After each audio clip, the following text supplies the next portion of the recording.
जिस मार्ग में निकला गया है भगवत मार्ग, बहुत ही निष्ठापूर्वक इसका निर्वाह किया जाता है अपने धर्म का। अनुकूलता, प्रणाम नमस्कार नहीं, भारी प्रतिकूलता और प्राणों को प्रतिपल कष्ट मिले तो भी जो ना टूटे उसे निष्ठा कहते हैं। बड़े बड़े महापुरुषों ने इस भागवतिक धर्म, महान धर्म को स्वीकार करके हर कष्ट सहा है। प्रहलाद जी क्या कष्ट नहीं दिया गया, कबीर साहब क्या कष्ट नहीं दिया गया इनको। गुरुजनों की जब इनकी प्रणाली पढ़ो तो होश उड़ जाते हैं कि एक एक महापुरुष को इतना कष्ट, और उनको कभी कष्ट महसूस नहीं हुआ, वो सदैव गरजते ही रहे। अब उनको जो दिखाई दिया वो दूसरों को नहीं दिखाई देगा। उनके मुख से यही निकला है, तेरा किया मीठा लगे।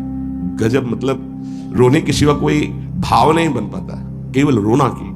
कितनी सामर्थ्य इन महापुरुषों में है कि ऐसी स्थिति में भी प्रभु से प्रश्न नहीं है, और सामर्थ्य इतनी कि भस्म कर सकते हैं। इतना भजन का तेज है, पर उन्होंने कभी कुछ नहीं प्रतिकूलता की, चुपचाप सह गए, प्राण त्याग दिए अपने धर्म, अपनी निष्ठा पर। अपने लोगों को इन महापुरुषों से एक प्रेरणा मिलती है कि काम, क्रोध, लोभ, मोह, मद, मत्सर, भूख, प्यास, सर्दी, गर्मी, मान, अपमान, दुनिया के जितने द्वंद्व हैं ये सब एक साथ टूट पड़े तो भी हम अपनी निष्ठा नहीं छोड़ेंगे। उपासक देखो, अनुकूलता होती तो जय जय, प्रतिकूलता होती तो भाग पड़े। तुम कायर हो, भगवत मार्ग के शूरवीर थोड़ी हो। नाम जापक, धर्मनिष्ठ, उनकी जय जयकार की जाती है। आप अविनाशी भगवान के अंश हैं। ये शरीर छूटेगा, आज नहीं तो कल छूटेगा। अगर धर्म में छूटे तो इसकी जय जयकार है, और अगर भोगों में छूटे तो बहुत ही जीव सब छोड़ रहे हैं भोगों में। धर्म निष्ठा का तो, जिनका हमने पद सुनाया था पलटू बाबा का, मची नाम की कीच, इनका ऐसा प्रभाव था कि जहां ये नाम उच्चारण करते रोए बिना कोई नहीं रह सकता था। ऐसी करुणा थी इनकी उच्चारण करने में। पर इनसे भी द्वेष करते थे लोग, इतना द्वेष किए कि एक दिन ये रात्रि में कुटिया में सो रहे थे, इनकी कुटिया में चारों तरफ से आग लगा दी। भौतिक शरीर तो वहीं दिखाई दिया, लेकिन भक्तों की मंडली सहित जगन्नाथपुरी में सुबह पाए गए। पार्थिव शरीर तो अयोध्या में ही रहा, पांच भौतिक जो कुटिया में जल गया, और वो दिव्य शरीर से जगन्नाथपुरी में भक्तों की मंडली के बीच में पाए गए। तो वहां उनसे पूछा कि आप अवध से कब आए, तो उन्होंने सुबह कहा कि आज ही रात्रि किया है। इतनी जल्दी कैसे आ गए?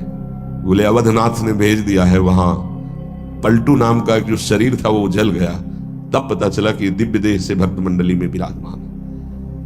ये निष्ठाएं ऐसे कोई थोड़ी कि जहां फूल माला, चंदन, इत्र, खुशबू, खान पान, जय जयकार, प्रणाम नमस्कार तो आप धर्मनिष्ठ हैं, और जहां प्रतिकूलता तो आप बदल गए, इसे निष्ठा नहीं कहते। जिस सर पर मनोपुष्प और दुग्ध का अभिषेक हुआ पूज्य बादुड़िया बाबा, उसी सर पर 6-6 इंच के गड़ा से चले ओम पधार गए। इतनी सुकोमल देह ठाकुर हरिदास जी की, महामंत्र जोर जोर से लाखों की संख्या में जपने वाले महापुरुष 22 बाजारों में मार कोड़े जल्लादों ने खाल नोचे, लेकिन हरि बोल के सिवा शब्द नहीं निकला।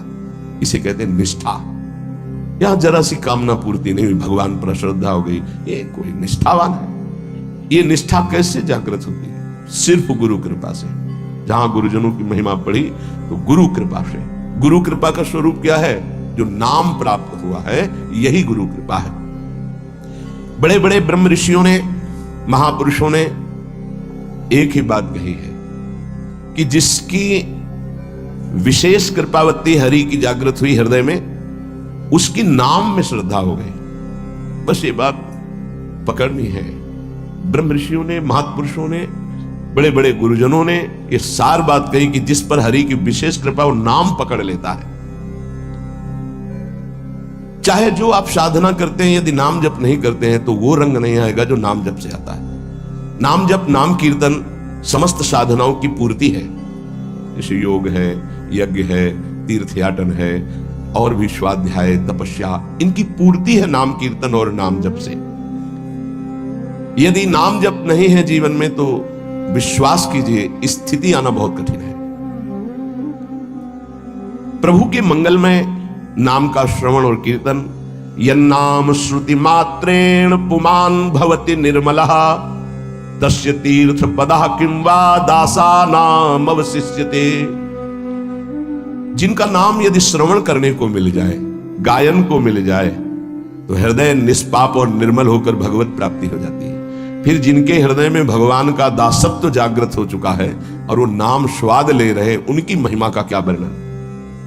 यन्नाम ग्रहणन् अखिलान श्रोत्रनात्मानमेव च सद्यः पुनाति किं भूयस् तस्य स्पृष्टः पदाहिते। जो प्रभु के नाम का उच्चारण करता है तो जितने श्रोता होते हैं सबके पापों का नाश करके उनके हृदय को पावन करता है, तो उस उपासक को कितना पुण्य प्राप्त होता है, कितनी कृपा प्राप्त होती है। जब जोर से राधा नाम उच्चारण कर रहे, नाम कीर्तन कर रहे, जिन जिन के कान में जड़ चैतन्य के सबका मंगल कर रहा है, ऐसे उपासक के हृदय में प्रभु प्रकाशित हो जाते हैं। जब उनके चरण प्रकाशित हो गए तो फिर इस शरीर का कोई महत्व नहीं रहता। जैसे सांप केचुल से कोई मतलब नहीं रखता, ऐसे महापुरुषों ने शरीर से कोई मतलब नहीं रखा। इसीलिए उनके शरीर को इतनी पीड़ा दी गई, उनके शरीर को कष्ट पहुंचाया गया, पर आह नहीं निकली, क्योंकि उस शरीर में नहीं है। उनका मन प्रभु के सच्चिदानंद सुख में। बस यही कमजोरी, यही अज्ञानता, यही विवशता हमें बार बार जन्म मरण के चक्र में डाल रही है। जानते हुए भी हम इनका विरोध नहीं कर पा रहे, क्योंकि हमारे अंदर नाम जप नहीं है, हमारे अंदर भगवत स्मृति अखंड तैल धारावत नहीं चल रही। इसलिए कुमार्गगामी प्रवृत्तियां हम पर हावी हैं और हमको सतमार्ग से विमुख कर रही बार बार। पर हमें हारना नहीं है। बात ध्यान से सुनिए, अनंत जन्मों से हमको ये परास्त करते चले आ रहे हैं, पर इस जन्म में हमारे ऊपर विशेष कृपा है कि हमारे सहयोगी हरि रूप गुरुदेव, गुरुदेव रूप हरि हैं। अब हम सैकड़ों बार हारते हुए भी नहीं हारेंगे। हमारा मन, हमारी इंद्रियां ये हमें बार बार परास्त कर रही, लेकिन हम निराश नहीं होंगे, हम उदास नहीं होंगे, हम आगे बढ़ेंगे। उपासक अगर थोड़ी भी निराशा ले आया भगवत मार्ग से, तो वो घाटा होगा जो किसी भी तरह पूरा नहीं किया जा सकता। हम अजितेंद्रिय हैं, अपराधी हैं, नीच हैं, माना, पर हम इतने में बने नहीं रहेंगे। हम आखिरी श्वास तक प्रयास करेंगे कि हम अपने गुरुदेव और हरि के अनुकूल चलकर उनको प्रसन्न कर लें।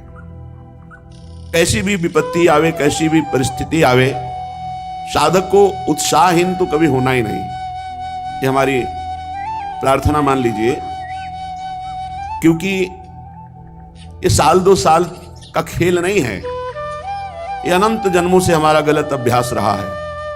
साल दो साल से, 4 साल से तो भजन मार्ग में लगे हैं, इसलिए पूर्वाभ्यास भगवत महत्व को लघु करके विषय महत्व बढ़ा देता है और हमें गलत आचरणों में, गलत चिंतन में, गलत वार्ता में ये हमें फंसा देता है।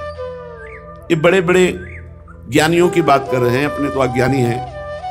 इसलिए पहली हमारी प्रार्थना स्वीकार करो कि तुम्हें कभी भी किसी भी स्थिति में निराश नहीं होना। क्यों छुपाएं? सारी गलती हमारी ही नहीं है, आपकी भी है। हे प्रभु, हे शरणागत वत्सल, अगर हम फिसल कर गिर रहे हैं तो उस समय आप कहां थे? बाद में तो डांट लगाते हैं, उस समय आप कहां थे? उस समय आप बचा लेते, जैसे गिरते हुए बालक को मां संभाल लेती है। तो नाथ, अब आप कह रहे हैं तो सारी गलती हम मान रहे हैं कि हमारी गलती, पर इसमें आपकी भी है। आपका मैं वचन से ही सही, झूठा ही सही, पर आपका शरणागत तो हूं ना, तो आप मुझे बचाएं। मेरी इंद्री मन के भोगों की विवशता देख करके आप सह रहे हैं, इसीलिए हम पर हावी हैं। नहीं, जिस दिन आप अपनी दृष्टि से देख लेंगे तो किसी की ताकत नहीं कि हमारी वैष्णवता को, हमारी साधुता को, हमारी शरणागति को कलंकित कर सके। सीम की चाप सके को तासु, बड़ रखवार रमापति जासु। आप बड़े रखवारे हैं, फिर मेरी दुर्दशा है, आप क्यों नहीं देख रहे हैं? नाथ, हमारा आपका संबंध है, संबंध रहेगा, संबंध था, इसे ये इंद्रिय विलासिता या मन विलासिता तोड़ नहीं सकती, ढक भले सकती है। कुछ दिन के लिए कोहरा जैसा लाकर ढक सकती है, लेकिन तोड़ नहीं सकती। प्रभु, अब चाहे लाख बार हमारी निंदा हो, अपमान हो, तिरस्कार हो, हम आपको नहीं छोड़ पाएंगे। बस इतनी बात हमको समझनी, हम क्यों उत्साहीन हो? आप चाहते हो नहीं आप देख लो, फिर हमें और कोई देख सके ऐसा पैदा ही नहीं हुआ कोई प्रभु। तो हमें अपने प्रभु से भी बात करनी है, प्रभु से प्रार्थना करनी है, और जो हमारी उद्दंडता है उसे छोड़ने का प्रयास करना है। हमें निरुत्साहित नहीं होना। आप अलग हैं, इंद्रिय और मन अलग है, इनका खेल आप नहीं समझ पा रहे हैं, इसलिए तदात्म भाव से स्वीकार करके आप दोषी हैं। अगर साक्षी भाव रहना सीख जाते तो ये गिरा नहीं पाते। इसलिए हर उपासक को कभी गर्व नहीं करना चाहिए और किसी उपासक की दयनीय स्थिति में हंसना नहीं चाहिए, क्योंकि आप कोई सिद्ध नहीं हो गए। कभी भी घूम सकता है चक्र, किसी के भी ऊपर घूम सकता है और सब फैले गिरोगे। बचा सकते हैं तो प्रभु बचा सकते हैं, और प्रभु उसे बचाते हैं जो दूसरे पर दया करता है, जो दयनीय स्थिति में भी उसको सहयोग करता है। आप उठो, आप भगवत मार्ग में चलो। ऐसा हजारों बार हुआ है, बड़े बड़े साधकों के साथ हुआ है और वो भगवत प्राप्त हुए हैं। इसलिए उपासक निरुत्साहित कभी ना हो। श्रीपाद प्रबोधानंद जी कह रहे हैं, हे वृंदाटवी मातु हा वृंदा काननधीशौ श्री राधा मुरलीधरौ किम स्वापराधैरुपेक्ष एवैषा। हे वृंदाटवी मां, हे वृंदावनाधीश्वर श्री राधा माधव,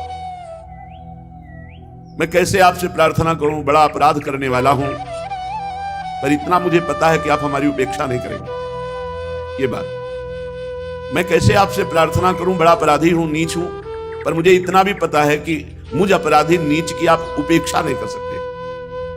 और सच्ची मानिए, आप इष्ट और गुरु के स्वभाव और हृदय को नहीं जानते। हमें पता है कि अपराधी, पर इतना भी पता है आपके स्वभाव का कि आप उपेक्षा नहीं कर सकते। उमा राम स्वभाव जे ही जाना, ताहि भजन तजी भावनाना। हे उमा, जिसने भगवान के स्वभाव को जान लिया उसे भजन छोड़कर फिर और कुछ अच्छा नहीं लगता।